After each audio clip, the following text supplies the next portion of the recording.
आज की इस मसरूफ़ दुनिया में आज मैं आपको एक ऐसी हकीकत बताने वाला हूँ जिसे सुनकर शायद दिल भर आए, मगर यही हकीकत हमें सीधा रास्ता दिखाती है।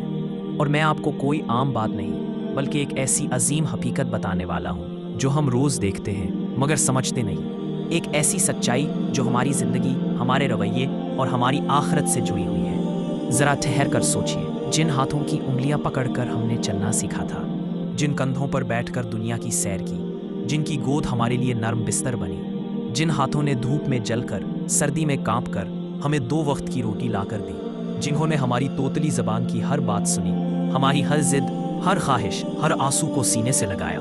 आज वही माँ बाप हमें बोझ लगने लगते हैं। अफसोस, बेटा बीवी की एक मुस्कुराहट पर कुर्बान हो जाता है, मगर माँ बाप की सारी उम्र की वफा भूल जाता है। माँ ने जिस बच्चे के लिए रातों को जाग कर दुआएं की, आज अगर वो माँ कोई बात कह दे तो बेटा फौरन झड़क देता है, वो भी बीवी के सामने। और आज सोचो ज़रा, माँ ने कितने दुख सहे, 9 महीने पेट में रखा, पैदाइश की तकलीफ बर्दाश्त की सिर्फ औलाद के लिए।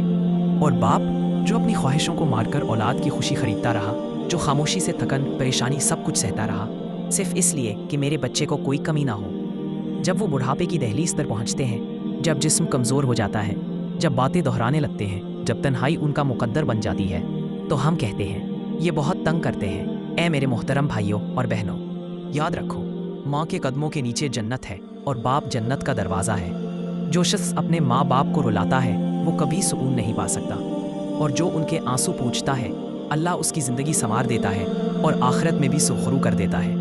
आओ अपने माँ बाप के पास बैठो, उनकी बातें सुनो, उनके हाथ थामो, उनके लिए वक्त निकालो, क्योंकि वो वक्त दोबारा वापस नहीं आएगा। याद रखो, कल हम भी बूढ़े होंगे, तो आज अपने माँ बाप की इज्जत कर लो।